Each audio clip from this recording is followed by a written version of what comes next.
नमस्कार। आज हम सब मिलकर एक बहुत ही पुरानी जानी पहचानी कहानी सुनेंगे और उसके जरिए एक बड़ा सवाल समझने की कोशिश करेंगे। तो चलिए सीधे कहानी में चलते हैं। सच्ची हिम्मत की कहानी, शेर और चूहा।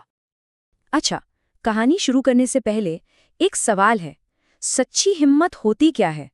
क्या इसका मतलब है कि कोई बहुत ताकतवर हो या बिल्कुल ही निडर हो?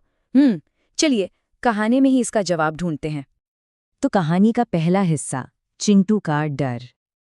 तो मिलिए हमारे हीरो से, चिंटू। वैसे तो ये एक छोटा सा प्यारा सा चूहा है, पर इसकी दुनिया ना थोड़ी सिमटी हुई सी है। वजह? क्योंकि ये बेचारा हर वक्त डर के साए में ही जीता है। मतलब चिंटू इतना डरपोक था कि सोचिए, बिल्ली की बस एक हल्की सी म्याऊ सुन लेना तो इसके तो हाथ पैर कांपने लगते थे। इसकी तो आदत ही बन गई थी, हर खतरे से बस दूर भागो। पर जैसा कि हर अच्छी कहानी में होता है, इसकी जिंदगी में भी एक ऐसा मोड़ आने वाला था जो सब कुछ हमेशा के लिए बदलने वाला था। और वो मोड़ आता है अब। जाल में फंसा शेर। तो हुआ यूं कि एक दिन चिंटू ने क्या देखा? जंगल का राजा, हाँ वही शेर जिससे पूरा जंगल थर थर कांपता है, वो शिकारियों के एक जाल में फंसा हुआ है, बिल्कुल बेबस। ये देखकर तो चिंटू का दिल ही बैठ गया। सोचिए, जो सबसे ताकतवर था आज वो ही मदद के लिए तड़प रहा था। अब ये जो पल था ना, ये बहुत जरूरी है। एक तरफ तो चिंटू का डर, जो चीख चीख कर कह रहा था, चिंटू भाग यहां से। लेकिन दूसरी तरफ उसके दिल में उस बेचारे शेर के लिए दया भी आ रही थी। और बस यहीं उसके दिल और दिमाग में एक जंग छिड़ गई। और इस जंग का नतीजा क्या निकला? एक साहसी फैसला।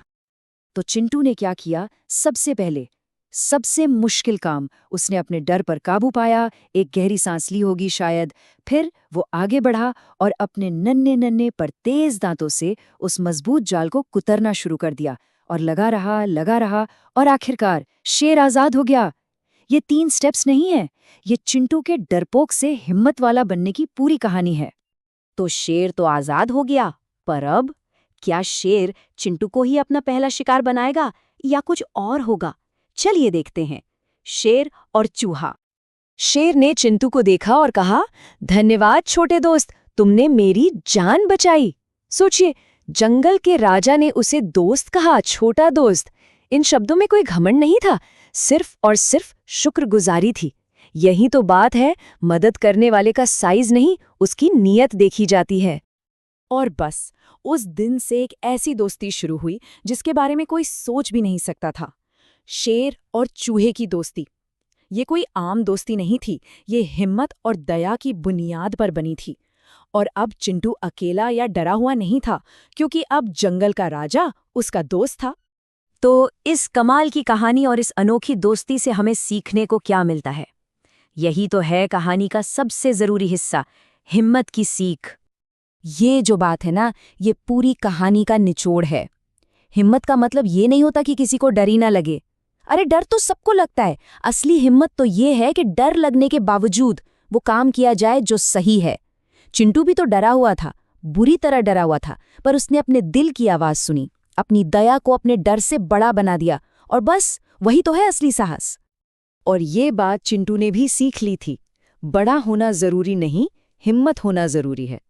अब अगर उसे कोई बिल्ली दिख भी जाती ना, तो वो भागता नहीं था। उसे अपना वो दिन याद आता था जब उसने एक शेर की जान बचाई थी। उसका कद तो उतना ही था, पर अब उसका दिल, उसका कॉन्फिडेंस किसी शेर से कम नहीं था। और यही इस कहानी का सबसे बड़ा मैसेज है। कौन छोटा है, कौन बड़ा, ये शरीर के आकार से तय नहीं होता। ये तय होता है हमारे फैसलों से, हमारी हिम्मत से। जिसने अपने डर को जीत लिया, असल में वही सबसे बड़ा है। तो ये कहानी हमें इसी एक सवाल के साथ छोड़ जाती है। हमारी अपनी जिंदगी में भी तो कई बार ऐसे मौके आते हैं ना, जब एक तरफ डर होता है और दूसरी तरफ कोई सही काम।